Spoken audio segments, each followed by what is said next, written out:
Hello बच्चों, क्या हाल चाल? एकदम बढ़िया। तो हम लोग आज थर्मोडायनेमिक्स का लेक्चर नंबर 2 लेकर के आ गए हैं। इसके अंदर हम लोग कवर करेंगे problem based on work done by the gas. तो लास्ट क्लास में हम लोग बात किए थे कि जो कोई गैस है, अगर आइडियल गैस की बात करें तो वो अलग अलग प्रोसेस के अंदर जो उसका वर्क डन का फॉर्मूला जो आता है वो अलग अलग आया था। तो उसी के ऊपर बेस्ड क्वेश्चन हम लोग करेंगे। और कुछ आसान फॉर्मूला भी था, जैसे कि मान करके चलो कि आइसोकोरिक प्रोसेस है तो उसके अंदर वर्क डन 0 होता है, क्योंकि उसके अंदर कोई वॉल्यूम चेंज नहीं है। तो वॉल्यूम चेंज नहीं है तो P इंटू डेल्टा वी जो होता है या P इंटू डी वी जो होगा वो 0 हो जाता है। उसी तरह से हम लोग आइसोबैरिक पढ़े थे, तो आइसोबैरिक के अंदर प्रेशर कांस्टेंट था। उसी तरह से आइसोथर्मल पढ़े थे। आइसोथर्मल के अंदर हम लोग देखे टेम्परेचर कांस्टेंट होता है, तो उसके अंदर वर्क डन का कुछ फॉर्मूला आया था। और उसके बाद हम लोग पढ़े थे एक पॉलीट्रॉपिक प्रोसेस, मतलब जो कि कोई प्रोसेस है नहीं, लेकिन हम लोग एक एक्सप्रेशन को हम लोग लिखे थे और उस एक्सप्रेशन के फॉर्मेट में ही बोले थे कि जब इस तरह का एक्सप्रेशन दिया रहेगा तो इसको हम लोग पॉलीट्रॉपिक प्रोसेस कहेंगे। और उसका वर्क डन का फॉर्मूला भी हम लोग निकाल चुके थे। अभी हम पहले फॉर्मूला को ही लिखेंगे ताकि तुम लोगों का एक बार रिवीजन हो जाए। और उसके बाद हम क्वेश्चन जो लाए हैं, थोड़ा क्वेश्चन का लेवल ठीक ठाक रहेगा। इसका मतलब नहीं कि सिर्फ फॉर्मूला बेस्ड क्वेश्चन रहेगा। तो फॉर्मूला बेस्ड क्वेश्चन तो तुम वैसे भी कर सकते हो।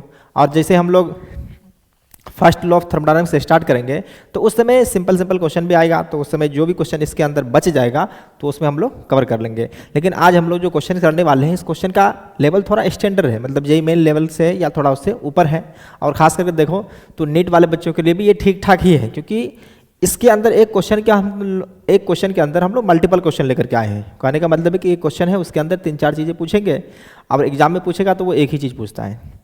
तो ठीक है, हम लोग स्टार्ट करते हैं। तो उससे पहले हम लोग करते क्या कि सबसे पहले एक बार रिवाइज कर लेते हैं कि फॉर्मूला कैसे पढ़े थे हम लोग। तो हम लोग के पास जो आइसोथर्मल प्रोसेस में, आइसोथर्मल नहीं बल्कि थर्मोडायनामिक प्रोसेस जो था, सबसे पहले था आइसोकोरिक। तो पहले हेडिंग ही दे देते हैं, वर्क डन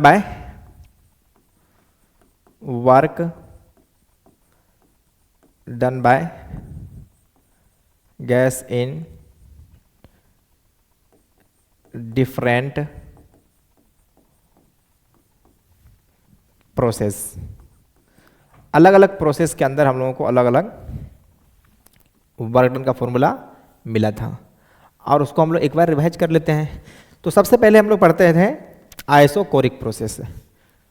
तो आइसोकोरिक प्रोसेस के अंदर क्या होता है बच्चों, बताओ? आइसोकोरिक के अंदर हम लोगों का वॉल्यूम कांस्टेंट होता था। आइसोकोरिक प्रोसेस, इसके अंदर वॉल्यूम कांस्टेंट, और वॉल्यूम कांस्टेंट है इसके अंदर। इसका वर्क डन कितना आया था? देखो, वर्क डन का फॉर्मूला था सिंपल। क्या वर्क डन का फॉर्मूला होता है? P इंटू डी का इंटीग्रेशन। अब देखो यहाँ पे वॉल्यूम कांस्टेंट है, तो ये dv जो रिप्रेजेंट करता है स्मॉल चेंज इन वॉल्यूम को, तो यहाँ पे जो आइसोकोरिक का वर्क डन होता है वो होता है 0। इसलिए work done in isochoric process 0 होता है। इसमें कोई बड़ी बात है नहीं। उसके बाद सेकंड हम लोग पढ़े थे isobaric process. Second isobaric process. Isobaric process, isobaric process के अंदर हम लोग प्रेशर को क्या रखते हैं? कांस्टेंट रखते हैं। प्रेशर जब कांस्टेंट है तो फिर से हम लोग देखेंगे वर्क डन का जो फॉर्मूला होता है वो क्या होता था? Integration of P into d v. अब देखो प्रेशर कांस्टेंट है तो प्रेशर जैसे बाहर आएगा तो डी वी का इंटीग्रेशन क्या हो जाता है? Delta we. तो यहाँ से हम लोग को वर्क डन का जो फॉर्मूला मिला है P इंटू डेल्टा वी। अब देखो इसको थोड़ा सा हम और स्टैंडर्ड फॉर्मेट में भी लिखे थे। इसको एक और स्टैंडर्ड फॉर्मेट में लिखे थे। चलो, इसको हम लिखे थे क्या कि ये जो डेल्टा वी है इसको हम लोग पी वी एफ माइनस में पी वी आई भी कर सकते हैं। और जैसा कि हम लोग जानते हैं कि p v equal to n r t होता है, तो यहाँ पे देखेंगे तो p v equal to n r t तो लिखेंगे, यहाँ पे टी एफ लिख देंगे और यहाँ पे एन आर टी आई कर देंगे। तो इसका मतलब है कि एन आर डेल्टा टी। तो हम लोग आइसोबैरिक प्रोसेस के अंदर एक फॉर्मूला ये भी लिख सकते हैं, p v equal to work done का फॉर्मूला जो अपने को मिलेगा, p v equal to work done equal to P into delta v, और साथ साथ जो मिलेगा work done equal to P into delta v और साथ साथ एन आर डेल्टा टी। तो ये दोनों के फॉर्मेट में तो कर लिए हम लोग, प्रेशर वॉल्यूम के फॉर्मेट में भी और टेम्परेचर के भी फॉर्मेट में कर लिए। इसको हम लोग लास्ट क्लास में ड्राइव किए थे, ऐसा नहीं है कि हम सिर्फ लिखे हैं, इसको हम लोग बजाते लास्ट क्लास में ड्राइव किए हैं। अगर कोई बच्चा डेरिवेशन नहीं देखा तो वो लास्ट क्लास में देख सकता है, अगर नहीं भी देखोगे तो कोई दिक्कत नहीं, हम लोग इस पर क्वेश्चन करेंगे और यही फार्मूला का इस्तेमाल करेंगे। और हम लोग चलेंगे हमेशा बेसिक से ही, फॉर्मूला भले तुम याद कर लो कोई दिक्कत नहीं है, लेकिन जब अच्छा क्वेश्चन आता है ना तो वहाँ पे फॉर्मूला डायरेक्ट हम लोग यूज नहीं कर पाते हैं, उसके लिए हम लोगों को कंसेप्ट दिमाग में होना चाहिए।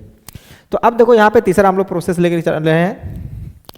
तीसरा बोलो तुम लोग, आवाज़ आ रही है पीछे से, आइसोथर्मल, बिल्कुल सही, आइसोथर्मल प्रोसेस। अब आइसोथर्मल का नाम सुन के ही, थर्मल मतलब टेम्परेचर जैसा होता है, आइसो मतलब सेम, तो आइसोथर्मल टेम्परेचर में प्रोसेस में टेम्परेचर होता है कांस्टेंट, ये कांस्टेंट हुआ।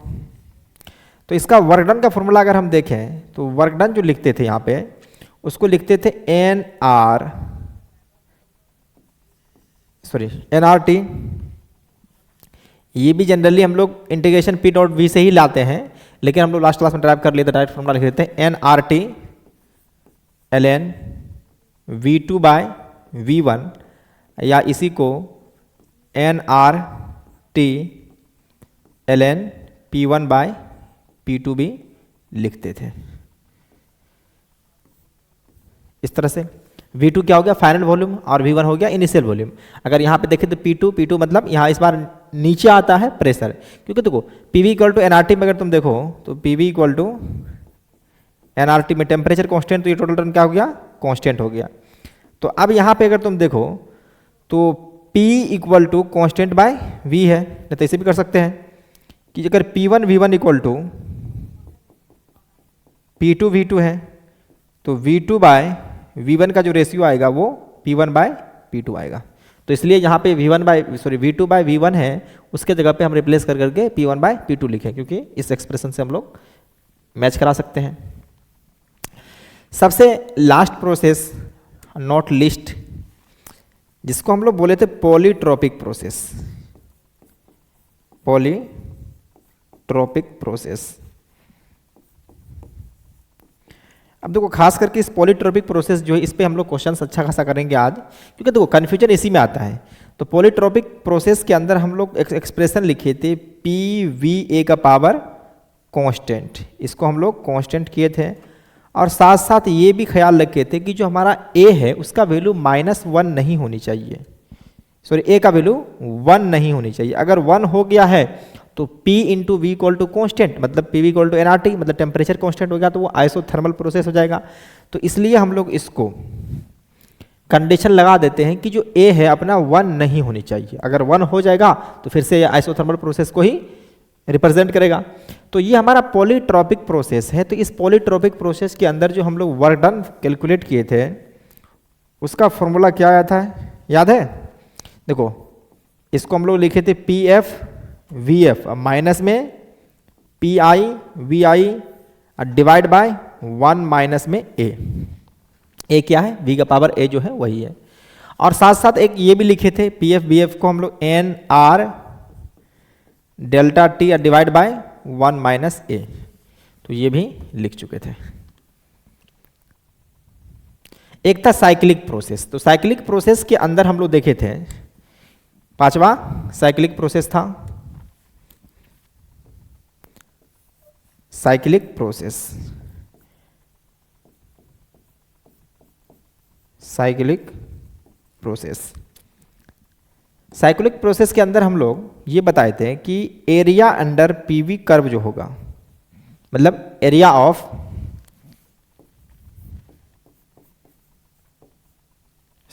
साइकिल जो होगा उसी को हम लोग वर्डन बोलेंगे, एरिया ऑफ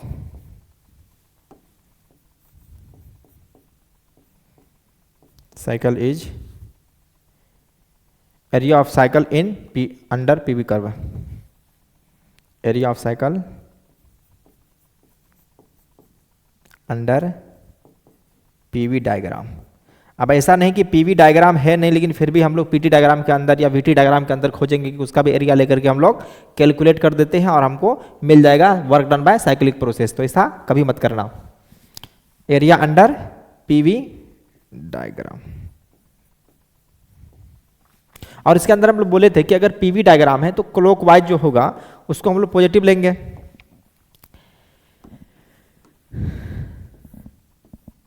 अगर पीवी हो गया और इस तरह का साइकिल है, अगर इस तरह का कर्व है, कौन सा है, साइक्लिक सॉरी क्लॉकवाइज है, तो इसका एरिया जो होगा वो पॉजिटिव होगा। और साथ साथ ये भी बोले थे कि अगर वीपी ग्राफ होगा, कहने का मतलब है कि इस बार कोऑर्डिनेट को हम लोग चेंज कर दिए। अब देखो जब क्लॉकवाइज को हम लोग पॉजिटिव लिए हैं तो अल्टीमेटली एंटी क्लॉकवाइज जो होगा उसको हम लोग नेगेटिव लेंगे। तो अब यहां से देखो ये इस तरह का है, तो इस बार एंटी क्लॉकवाइज ग्राफ को हम लोग पॉजिटिव लिखेंगे, इसको एंटी क्लॉकवाइज को पॉजिटिव लिखेंगे। जैसे पीवी डायग्राम में लिखे हम लोग क्लॉकवाइज को क्या लिखे, क्लॉकवाइज को लिखे हैं पॉजिटिव, तो उसी तरह से जो वीपी ग्राफ होता है उसके अंदर एंटी क्लॉकवाइज जो कर्व होगा उसका जब एरिया निकालेंगे, अब ये जो तुमको साइकिल दिख रहा है इस साइकिल का एरिया जो होगा वही देगा पीवी, मतलब कि पीवी ग्राफ का एरिया जो देगा हमको वर्क डन देगा। तो इस तरह से हम लोग जो ये लास्ट क्लास में हम लोग पढ़े थे, अब ये कैसे आया था इसको हम लोग पहले भी बात कर चुके हैं। तो हम लोग क्वेश्चन से स्टार्ट करते हैं, तो चलते हैं हम लोग क्वेश्चंस पे। आज की क्लास का सबसे फर्स्ट क्वेश्चन ये है, find out the work done in the given graph. तो सबसे पहले हम देखेंगे ये कौन सा ग्राफ है, पीवी ग्राफ है तो अच्छी बात है, अगर पीवी ग्राफ दिया रहेगा तो हमको डायरेक्ट इसका एरिया लिखना आसान हो जाएगा। तो अब देखो ये तुमको जो दिख रहा है कि ए बी सी डी एक रेक्टेंगल का शेप है, रेक्टेंगल का एरिया हम लोग जानते हैं, हमेशा नहीं कि हर बार इंटीग्रेशन ही करें, क्योंकि जब शेप हमको पता रहेगा कि वो किसी खास शेप का है, जैसे कि रेक्टेंगल हो गया, स्क्वायर हो गया, ट्रेपेजियम है, ट्रायंगल है, तो इसका एरिया हम लोग जानते हैं, इवन पैरेललोग्राम का भी। तो सबसे पहले कह रहा है कि इसका एरिया क्या होगा, तो ये कौन सा कर्व है, क्लॉकवाइज है या एंटी क्लॉकवाइज है। अब देखो अगर तुमको रीजन पता करना है कि एक बार हम इसको डिटेल में कर देते हैं, तो total work done WT for work done by total process हो जाएगा। तो इसके अंदर हम तो लोग देख लेते हैं कि वर्क डन जो हो जाएगा S/B प्लस में work done by B/C plus work done by C/D plus work done by D/A। तो आप पता करते हैं कि ये पहला जो प्रोसेस है ये कौन सा प्रोसेस है। अगर देखेंगे कि पीवी डायग्राम है तो अगर देखो यहाँ पे तो ये वॉल्यूम क्या है, कांस्टेंट है। तो सबसे पहले जो ये तुम्हारा है AB जो है वो आइसोकोरिक है। अब आइसोकोरिक का कितना वॉल्यूम हो सॉरी वर्क डन होता है वो तुमको पता है, क्योंकि वॉल्यूम चेंज नहीं है तो इसका वर्क डन 0 है। उसके बाद देखो P से लेकर के C तक, सॉरी B से लेकर के C तक, तो B से लेकर के C तक कौन सा प्रोसेस है, इसमें प्रेशर कांस्टेंट। देखो ये ग्राफ ऊपर नीचे अगर होता तब जाके प्रेशर में चेंज आता, लेकिन प्रेशर का वैल्यू हमेशा फिक्स है, B से लेकर के C तक है। तो इसका मतलब ये जो है आइसोबैरिक है, आइसोबैरिक प्रोसेस है। उसके बाद C/D देखो तो प्रेशर घट रहा है लेकिन वॉल्यूम में कोई चेंज नहीं आ रहा है, तो ये जो प्रोसेस हो गया अपना फिर से अगेन आइसोकोरिक हो गया, आइसोकोरिक प्रोसेस हो गया। उसी तरह से D/A देखें तो D/A में वॉल्यूम घट रहा है लेकिन प्रेशर में कोई चेंज नहीं आ रहा है, तो इसको हम लोग फिर से बोलेंगे आइसोबैरिक, आइसोबैरिक। अब देखो इसके अंदर अगर तुम देखो तो इसके अंदर एक्सपेंशन हो रहा था, वॉल्यूम बढ़ना मतलब एक्सपेंशन। अब वॉल्यूम जब बढ़ेगा तो उससे में हम लोग कहेंगे वर्क डन जो आएगा अपना पॉजिटिव आएगा। और इसमें तुम देखो तो ये कंप्रेशन हो रहा है, ये कंप्रेशन मतलब वॉल्यूम घट रहा है। जब वॉल्यूम घट रहा है तो वर्क डन क्या होगा, नेगेटिव होगा। तो सबसे पहले हम लोग इसको देखेंगे जो हम लोग कंसेप्ट पढ़े हैं कि work done under the cyclic process जो होगा, इसका साइक्लिक प्रोसेस का या साइकिल का एरिया निकालेंगे तो हमको वर्क डन आएगा। तो वो तो कंसेप्ट है ही, लेकिन हम लोग जो बेसिक कंसेप्ट जानते हैं कि एरिया अंडर पीवी कर्व जो मिलेगा हमको वो वर्क डन देगा। तो अब यहाँ से देखो कि हम लोग देखते हैं कि फर्स्ट प्रोसेस में वर्क डन कितना है। तो फर्स्ट प्रोसेस में क्या कि वॉल्यूम में कोई चेंज नहीं आया तो वर्क डन कितना हो गया, 0 हो गया, क्योंकि हम लोग वर्क डन का फॉर्मूला लिखते हैं P/dV। अब यहाँ वॉल्यूम में कोई चेंज नहीं आया है तो प्रेशर कुछ भी हो, वॉल्यूम में चेंज नहीं आया, इसका मतलब चेंज इन वॉल्यूम जो है वो 0 है, तो ये P/0 = 0। तो फर्स्ट वाला प्रोसेस आप समझ में आ गया, 0 आ गया। उसके बाद देखो B/C आइसोबैरिक प्रोसेस है, तो आइसोबैरिक प्रोसेस के अंदर प्रेशर तो कांस्टेंट है, तो इसका वर्क डन हम लिखते हैं P/ΔV, क्या लिखते हैं तो देखो प्रेशर का वैल्यू कितना है यहाँ पे, तो प्रेशर का वैल्यू है 2P0, तो प्रेशर 2P0 और चेंज इन वॉल्यूम देखो डेल्टा V का वैल्यू 2V0 फाइनल और इनिशियल कितना था V0, तो चेंज जो आया है वो V0 का आया है। और ये क्या हो रहा है, एक्सपेंशन है तो ये पॉजिटिव होगा, और ये कंप्रेशन है तो इसका नेगेटिव होगा। इसमें वॉल्यूम घट रहा है, वॉल्यूम डिक्रीज कर रहा है, इसका मतलब कंप्रेस हो रहा है। कंप्रेस जब होगा तो उस समय हम लोग जानते हैं कि वर्डन जो होता है वो नेगेटिव होता है। तो अब देखो C2D फिर से अपना जो है वो आइसोकोरिक प्रोसेस है, तो ये भी 0 हो जाएगा। उसके बाद D2A, तो D2A देखें तो फिर से ये आइसोबैरिक प्रोसेस है, लेकिन इस बार वॉल्यूम डिक्रीज हो रहा है। तो यहाँ पे अगर हम देखें तो प्रेशर जो है वो P0, देख लो यहाँ पे P0 है, वॉल्यूम इनिशियली कितना था 2V0, फाइनल कितना हुआ V0, तो चेंज कितना का आ गया -V0 का आ गया है। और हम कहे थे जब भी कंप्रेशन होगा तो नेगेटिव आएगा, अपने आप नेगेटिव आ चुका है। तो इस तरह से अगर हम देखें तो ये आ गया है 2P0 V0 माइनस में P0 V0 equal to P0 V0, ये आ गया वर्क डन अपना। तो टोटल वर्क डन जो आ गया है वो P0 इंटू V0 के इक्वल टू आ गया। और हम लोग पढ़े हैं कि इतना न कर करके हम लोग सिर्फ इसका ये वाला एरिया निकाल लें, इसका सिर्फ ये वाला एरिया निकाल लें, और ये कर्व अगर हमारा क्लॉकवाइज है तो इसका एरिया जो देगा वो पॉजिटिव देगा, क्योंकि पीवी डायग्राम है। तो इसका हम एरिया निकालते हैं, तो एरिया जो अपने को मिलने वाला है वो क्या मिलेगा, रेक्टेंगल है, तो रेक्टेंगल में लेंथ इंटू ब्रेथ, तो लेंथ कितना हो गया, यहाँ से लेकर यहाँ तक 2V0 था, तो इनिशियली V0 फाइनल 2V0 है, तो लेंथ कितना हो गया V0 हो गया, तो लेंथ हो गया है V0 इंटू फिर ब्रेथ देखो यहाँ से A टू B में यहाँ P0 था, यहाँ पे 2P0 था, तो कितना का ये लेंथ आ जाएगा P0 के बराबर, तो ये आ गया है P0। तो फिर से देखो P0 इंटू V0 अपने को मिल चुका है। क्लियर है? तो ये तो हमको मिल गया सिर्फ एक पार्ट कि work done in the given graph, तो इसका हम सिर्फ वर्क डन निकाले हैं। इसका कहानी अभी खत्म नहीं हुआ, इसके अंदर कुछ और हमसे पूछा जा रहा है, तो उसको भी करेंगे। करा कि also draw the corresponding TV graph, हमें टीवी ग्राफ दिखाना है और पीटी ग्राफ भी दिखाना है। तो नेक्स्ट प्रोसेस हम लोग करते हैं। देखो एक ही क्वेश्चन के अंदर 3 क्वेश्चन लगा हुआ था। पहले तो क्या था कि हमको वर्डन दिखाना था, वर्डन के साथ साथ एक्स्ट्रा टर्म जो हम लोग दिए हैं कि टीवी ग्राफ भी ड्रॉ करके दिखाओ और साथ साथ पीटी कर्व भी ड्रॉ करके दिखाओ। तो इसको एक बार लिख लो, फिर इसको हम लोग आगे बढ़ते हैं। Okay clear? तो चलो इसी को हम लोग थोड़ा सा कॉपी कर करके, सॉरी चलो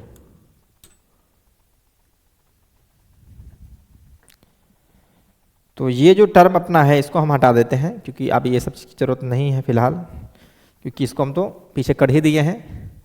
अब हमको सेकेंड पोर्शन करना है।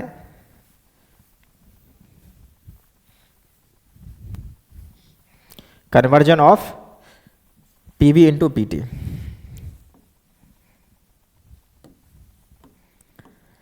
तो हम लोग पहले पीटी ग्राफ को ड्रॉ करते हैं, उसके बाद टीवी ग्राफ को ड्रॉ करेंगे, क्योंकि देखो पी तो इस एक्सिस पे रहेगा ही, वी के जगह पे हम लोग टी ले आते हैं।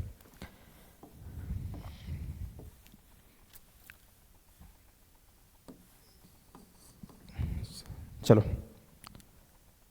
यही कर देते हैं कि ये अपना हो गया टी कोऑर्डिनेट और ये हो गया,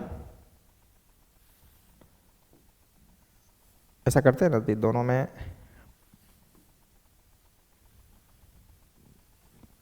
रुको 1 मिनट, ताकि हम दोनों को इसी पे कर देंगे, इसलिए छोटा डायग्राम बनाते हैं यहाँ। चलो थोड़ा सा टेढ़ा भी रहे चलेगा। और देख लो यहाँ पे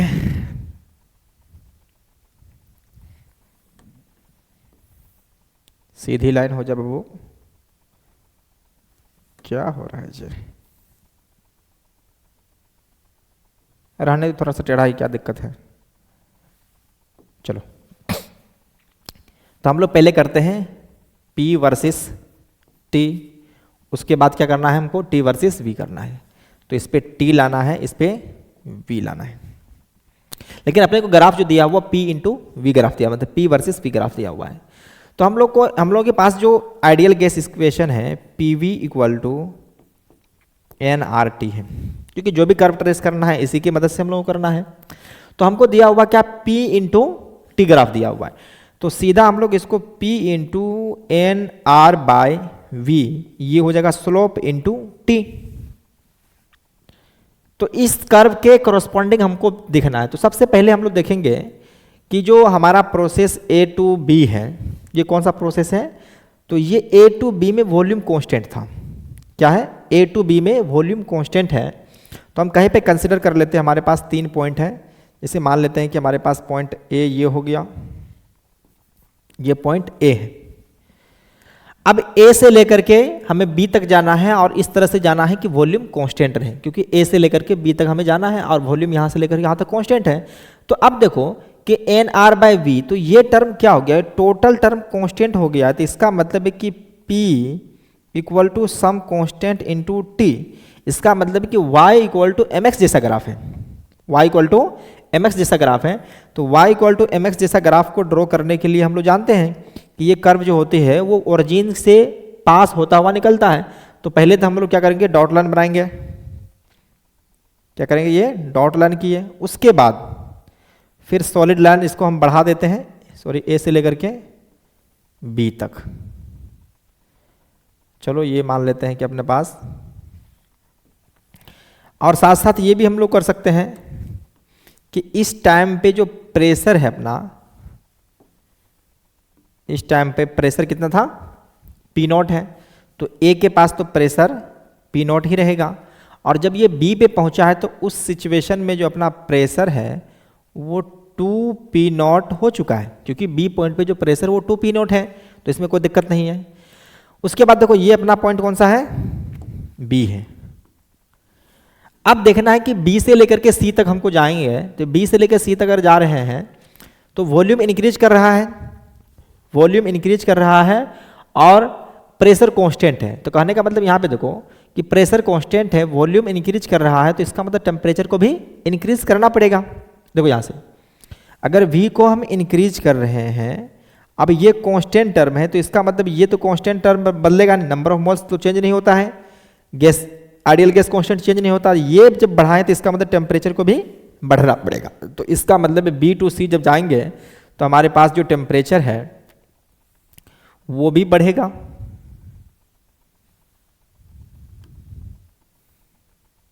B टू C जाने पे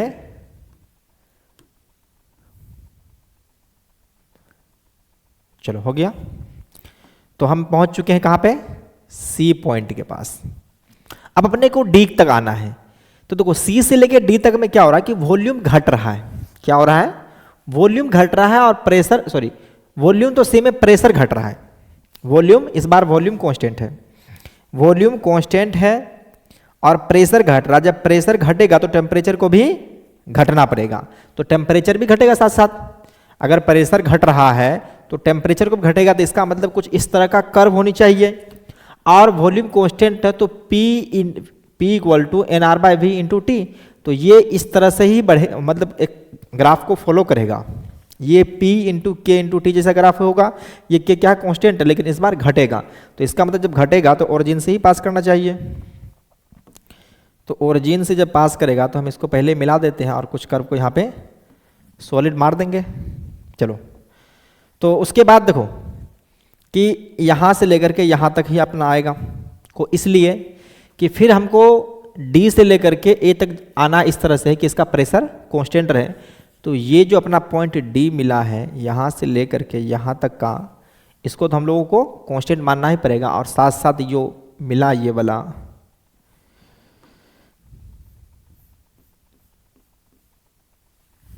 तो ये ग्राफ हमको मिला है। इसको अगर देखेंगे तो वो कुछ इस तरह से ABCD। तो हम कन्वर्ट कर लिए हैं PV ग्राफ को PT ग्राफ के अंदर। अब देखो किसी बच्चे को अगर इसके अंदर थोड़ा सा भी कन्फ्यूजन रहा तो आप नेक्स्ट वाला जो ट्राई करते हैं हम लोग ड्रॉ करते हैं उसमें दूर कर लेना, क्योंकि सेम टू सेम हम लोग इक्वेशन यही फॉलो करेंगे। PV equal to nRT, PV equal to nRT। तो अब यहाँ पे चलो सबसे पहले हम लोग देखते हैं कि ए से लेकर बी तक, ए से लेकर बी तक में वॉल्यूम कांस्टेंट है। क्या है? ए से लेकर के बी तक में वॉल्यूम कांस्टेंट है और प्रेशर बढ़ रहा है। तो वॉल्यूम कांस्टेंट है, प्रेशर बढ़ रहा है, तो टेम्परेचर भी बढ़ेगा। तो पहली बात तो ये हो गया फिक्स अपने को कि मान लेते हैं कहीं पे इस जगह पे अपना टेम्परेचर उसके कोरस्पॉन्डिंग, जैसे कि p naught v naught equal to t naught है। अगर मान के चलो प्रेशर पी नोट है, वॉल्यूम वी नोट है, तो टेम्परेचर टी नोट है। तो उसी के कोरस्पॉन्डिंग हम लोग मान लेते हैं कि यहाँ पे टेम्परेचर जो टी नोट है, तो इस जगह पे हम लोग टेम्परेचर को टी नोट कंसिडर कर दिए। उसी तरह से यहाँ पे भी देख सकते थे हम लोग कि टेम्परेचर को लिख सकते हैं। हालांकि आपको सिर्फ ये बताना नहीं था कि कौन सा कितना मिलेगा, लेकिन ये ग्राफ ड्रॉ करना था। यहाँ पे हम लोग एज्यूम कर ले कि टेम्परेचर टी नोट है। तो अब यहाँ से देखो ये टेम्परेचर टी नोट है, तो उसमें pressure p note, volume v naught है। और हम इस पॉइंट को कंसिडर कर लिए हैं कि अपने पास जो पॉइंट है ये ए है, और ए से लेकर के बी इस तरह जाना है कि प्रेशर बढ़ेगा और वॉल्यूम कांस्टेंट रहेगा। तो प्रेशर अगर बढ़ेगा, देखो प्रेशर बढ़ेगा, वॉल्यूम कांस्टेंट का, टेम्परेचर को भी बढ़ना पड़ेगा उसी रेशियो में। तो अब यहाँ से ध्यान से देखना है कि जो हमको मिलने वाला है वो कुछ इस तरह से कर्व मिलेगा। क्लियर है? ये एस टू बी मिला है,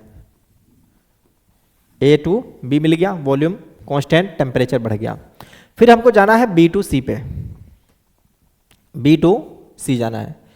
तो बी टू सी इस तरह से जाना है कि प्रेशर को कांस्टेंट रखना है और वॉल्यूम को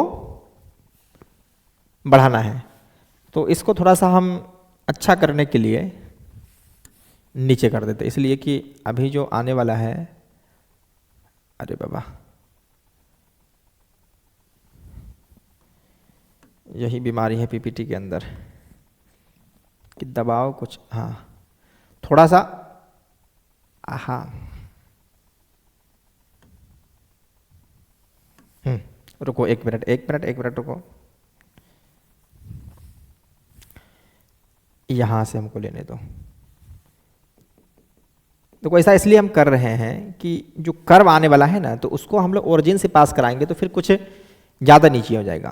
तो यहाँ पे हम मान लेते हैं कि अपने पास जो है वो टी डाई से कुछ भी हो सकता है, वो टी नोट कितना हो सकता है उसको हम लोग देख लेते हैं अभी कुछ देर के बाद। तो पहले तो ये हो गया कि ए से लेकर के बी तक कुछ इस तरह से कर्व जाएगा, ए से लेकर के बी तक कुछ इस तरह से कर्व जाएगा। इसको हम लोग कंसिडर कर लिए हैं ए, इसको कंसिडर कर लिए हैं बी। अब बी से लेकर के सी इस तरह से जाना है कि हमारा वॉल्यूम वॉल्यूम इंक्रीज करेगा और प्रेशर कांस्टेंट रहेगा। तो प्रेशर कांस्टेंट है, वॉल्यूम इंक्रीज कर रहा है, तो टेम्परेचर भी इंक्रीज करेगा। तो यहाँ से हम लोग देखेंगे कि अपने पास जो ग्राफ आया है वो T equal to p by n r into we.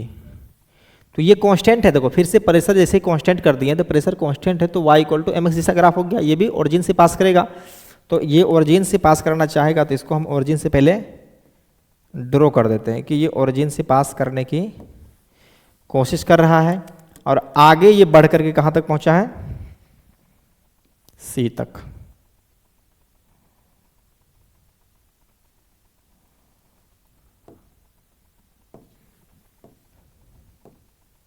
चलो ये हो गया, B से लेकर के ये C तक गया है, B से लेकर के ये C तक गया है। उसके बाद देखो फिर C से लेकर के हमको D तक आना है इस तरह से कि प्रेशर घटेगा और वॉल्यूम जो अपना रहेगा वो वॉल्यूम कांस्टेंट रहेगा और ये घटेगा। तो सीधा इसको घटाओ, देखो प्रेशर घट रहा है, प्रेशर घटेगा, वॉल्यूम कांस्टेंट है तो टेम्परेचर भी घटेगा।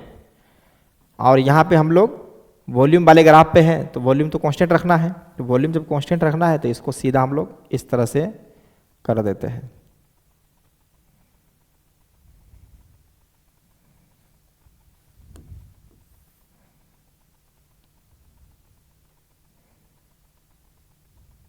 चलो ये अपना मिल गया है डी पॉइंट।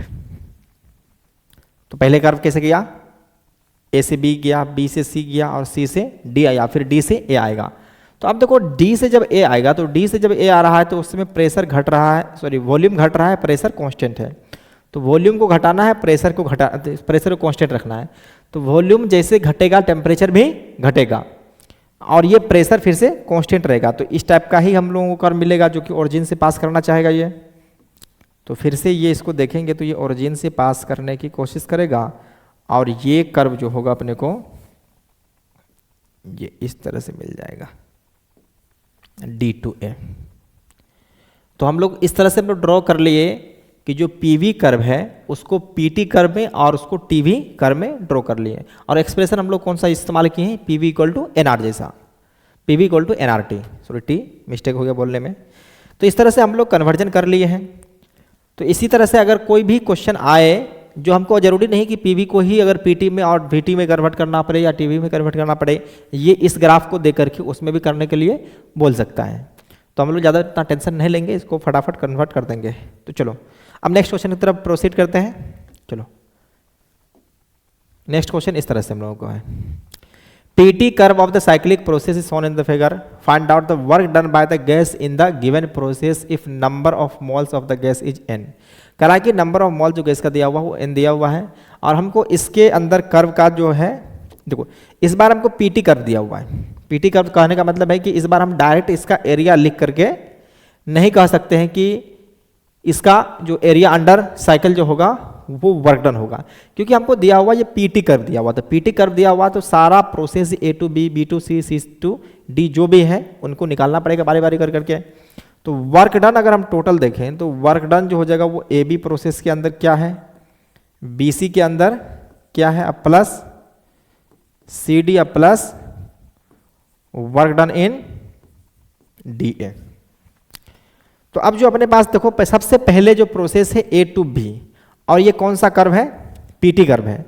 तो PV इक्वल टू NRT है।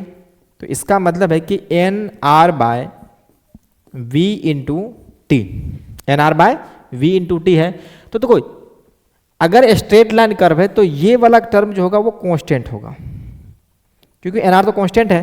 तो इसका मतलब है कि हमारे पास जो A से लेकर के B तक प्रोसेस आया है वो कौन सा प्रोसेस है, ये आइसोकोरिक है, ये आइसोकोरिक है।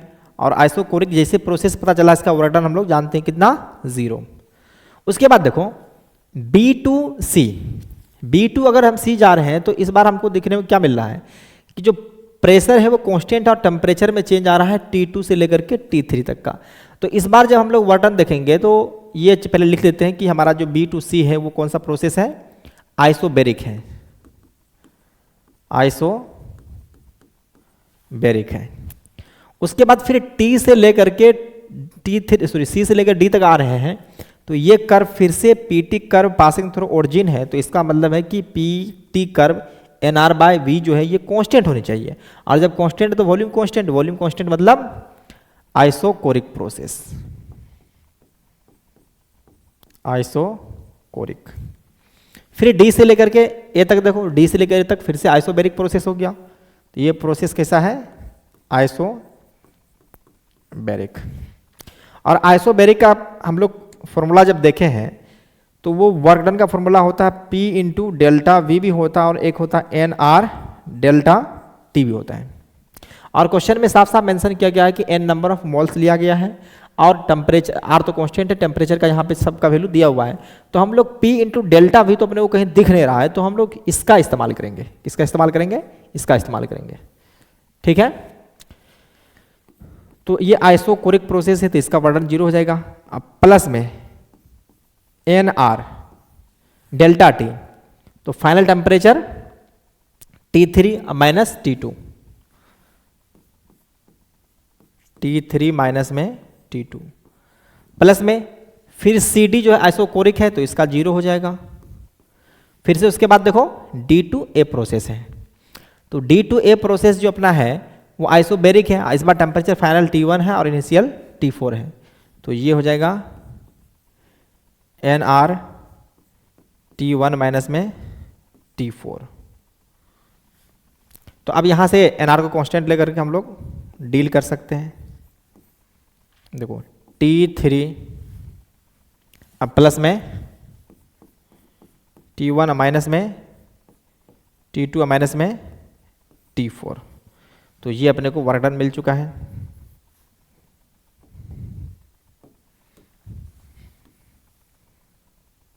चलो, इसमें ज़्यादा नहीं पूछा था, सिर्फ हमसे पूछा था वर्क डन कितना है, तो इसका काम आसान था।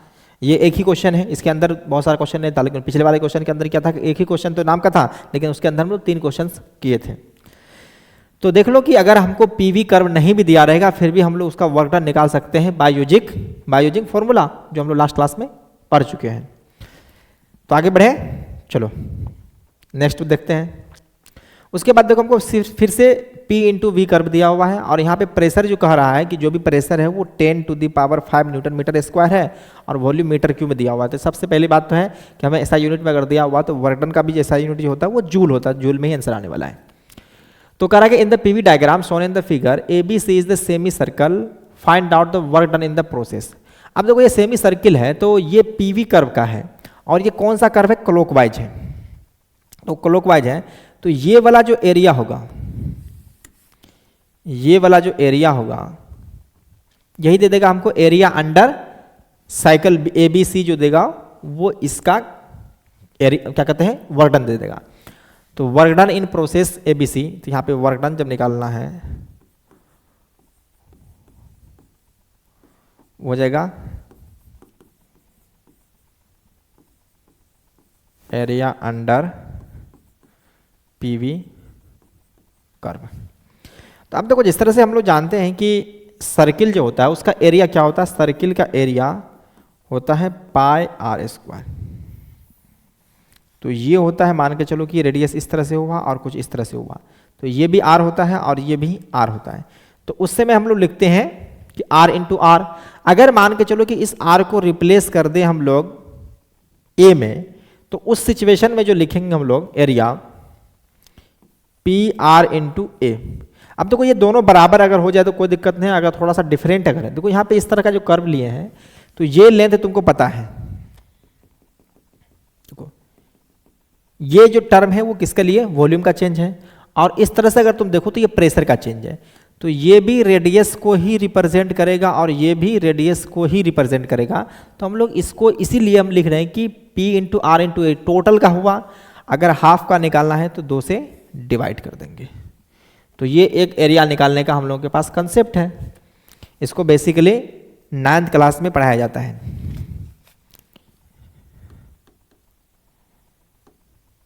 अरे ये कहाँ मिटा जी, चलो रहने दो। एरिया अंडर PV कर्व, तो एरिया जो इसका आ जाएगा पाई इंटू ये लेंथ कितना है 20 - 10, तो ये हो जाएगा 10 इंटू ये जो हो जाएगा इसका हाफ, तो यहां से लेकर के यहां तक कितना है 3 है, टोटल 3 हो गया, तो इसका हाफ हो जाएगा 3/2। 3/2 ये 10⁵ भी तो है, और डिवाइड बाय 2। तो जो एरिया अपने को मिल गया है वो 3/4π इंटू 10⁶ जूल। और बोले थे कि ऐसा यूनिट में सारा चीज़ दिया हुआ है, तो हमें जो वर्क डन मिलेगा वो भी ऐसा यूनिट के अंदर ही मिलेगा। तो ये पीवी डायग्राम दिया हुआ था, तो डायरेक्ट इसका एरिया हम लोग क्या किए, एरिया अंडर साइकिल कर दिए, आंसर आ गया।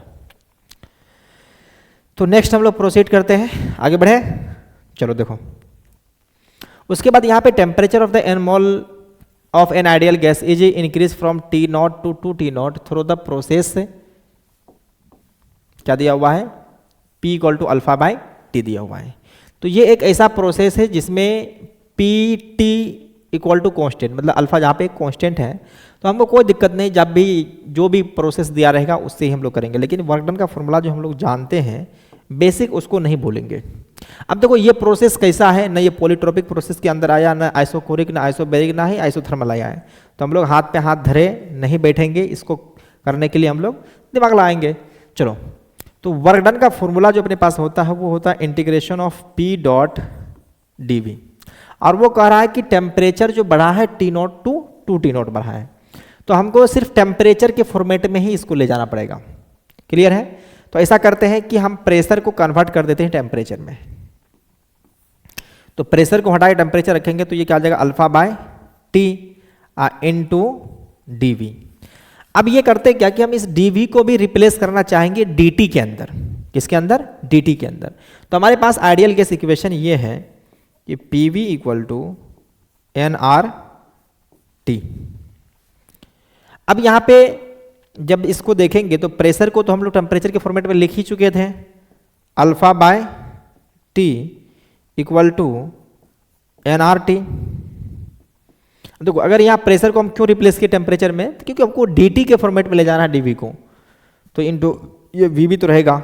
इसको अगर ध्यान से देखो तो ये हो जाएगा nr by alpha into T square. अब दोनों तरफ डिफ्रेंशिएट अगर हम कर देंगे तो ये हो जाएगा dv equal to nr by alpha, इसका डिफ्रेंशिएशन 2t इंटू dt। तो ये वैल्यू जो dv का है उसको उठा करके यहाँ पे पुट कर देते हैं, इसको उठा करके यहाँ पे हम लोग पुट कर देते हैं। तो ये हो जाएगा अल्फा बाय टी, ये हुआ alpha by t, n r by alpha, n r by alpha into 2t into d t. तो ये हो गया 2t इंटू डी टी। किसकी जगह पे आ गया? ये dv की जगह पे आ गया है। तो अब जो टर्म यहाँ पे कैंसिल होने वाला उसको कैंसिल कर दो। अल्फा ने अल्फा को ख़त्म कर दिया, एक टेम्परेचर को ख़त्म कर दिया। अब टेम्परेचर का वैल्यू T0 से लेकर के 2T0 तक गया था। कहाँ से? T0 से लेकर के 2T0 तक। तो अब हमको जिसके फॉर्मेट में पूछा था उसके फॉर्मेट में हम एक्सप्रेशन को ले आए हैं। तो जो आप कांस्टेंट टर्म उसको बाहर निकाल, 2nr कांस्टेंट है तो इसको बाहर कर दिए 2nr, और integration of dt from T0 to 2T0। तो अब देखो dt का इंटीग्रेशन क्या हो जाएगा, t आएगा, एक बार अपर लिमिट 2T0 माइनस में T0, तो 2nr t, लिमिट इसको लगा दो T0 से 2T0, तो 2nr 2T0 माइनस में T0 equal to 2nr T0। अब देखो ये प्रोसेस हमको पता भी नहीं था, लेकिन फिर भी इसका आंसर हम लोग फाइंड कर चुके। क्यों?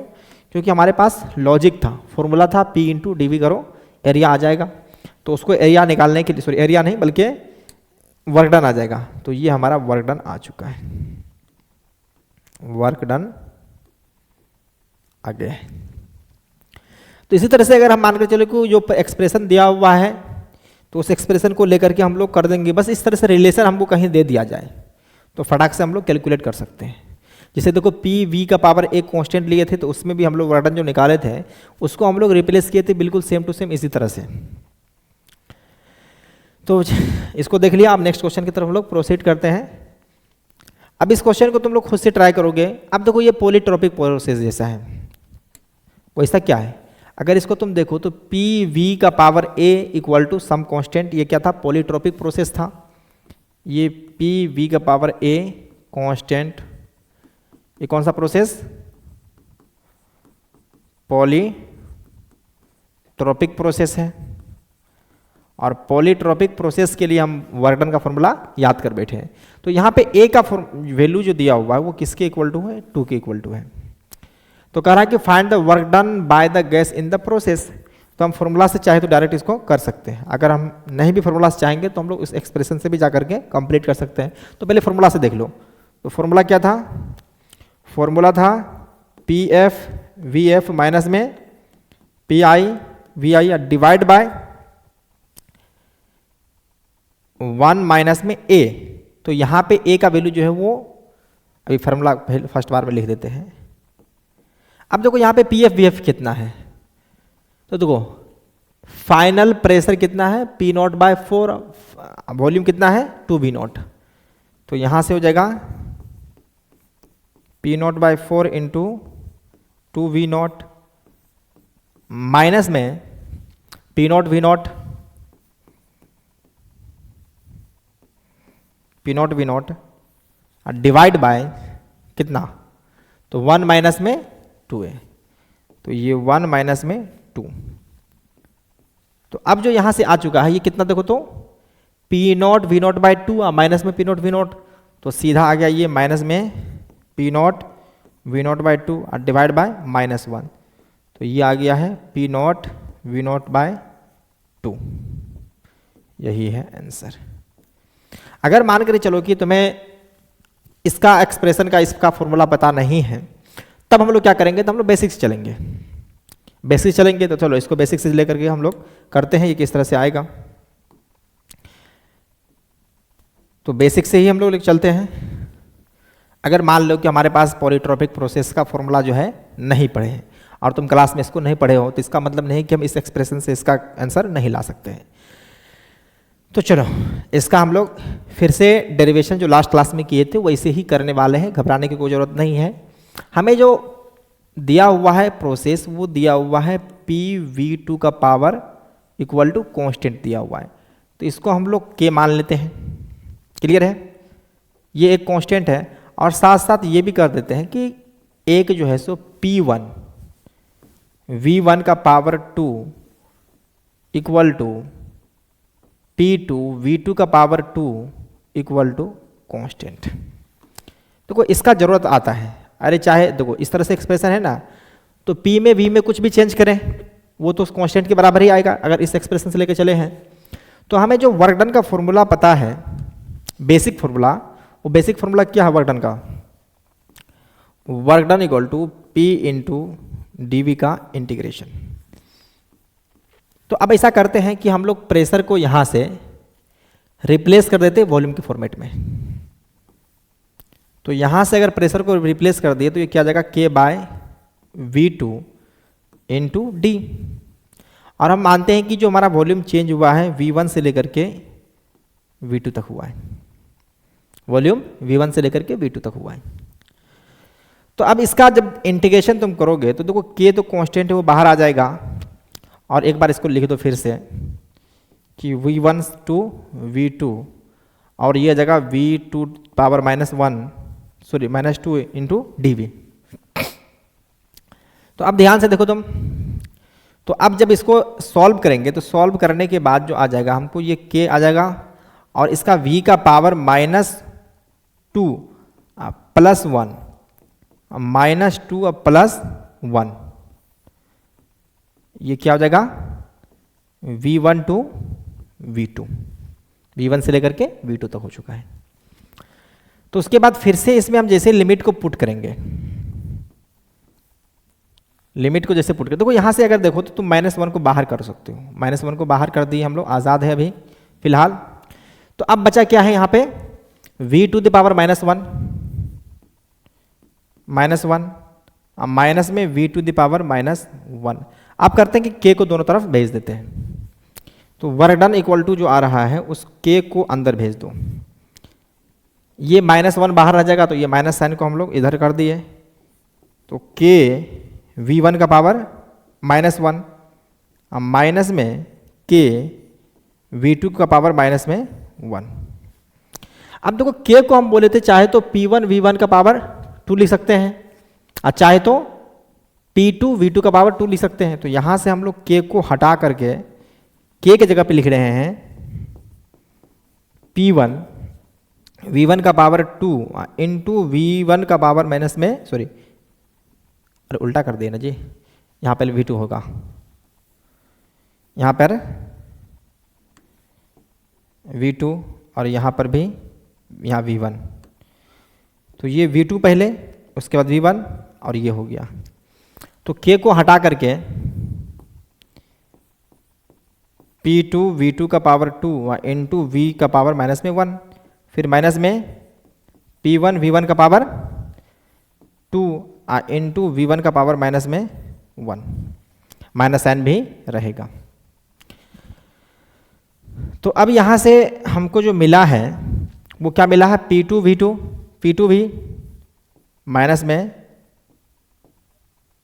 P2 V2 देखो पावर 2 -1 अब माइनस में P1 V1। अब देखो P2 V2 क्या है, तो P1 V1 ये हो गया, P2 V2 ये हो गया, तो अब माइनस साइन P2 V2 मतलब P0 बाय 4 इंटू 2 V0 है, तो तो P naught by 4 into 2v0 minus में P naught into V naught. तो फिर से देखो ये माइनस में P naught we naught by 2 और फिर ये प्लस में ये माइनस में। तो अब ध्यान से देखो तो माइनस में P naught we naught by 2, तो ये minus minus plus p naught we naught by 2 आ चुका है। अब इतना करने के बाद जो हम लोग लाए हैं और जो आंसर डायरेक्ट लाए थे दोनों सेम ही है, क्योंकि बस एक बार तुम करो क्या कि एक फॉर्मूला को इसको रिवाइज मेमोराइज कर लो, इस फॉर्मूला को मेमोराइज कर लो। और साथ साथ ये भी बोले थे कि अगर ये इस टाइम में नहीं रहे तो N R delta T divide by 1 minus A भी हम लोग कर सकते हैं। तो आज हम लोग जो लास्ट क्लास में थ्योरी पढ़े थे कि वर्क डन कैसे निकालते हैं उसका फॉर्मूला ड्राइव किए थे, उसके ऊपर आज क्वेश्चंस कर लिए। तो इसके बाद हम लोग मिलते हैं नेक्स्ट क्लास में फर्स्ट लॉ ऑफ थर्मोडायनेमिक्स के साथ। तब तक के लिए पढ़ाई करते रहो। Take care and bye bye.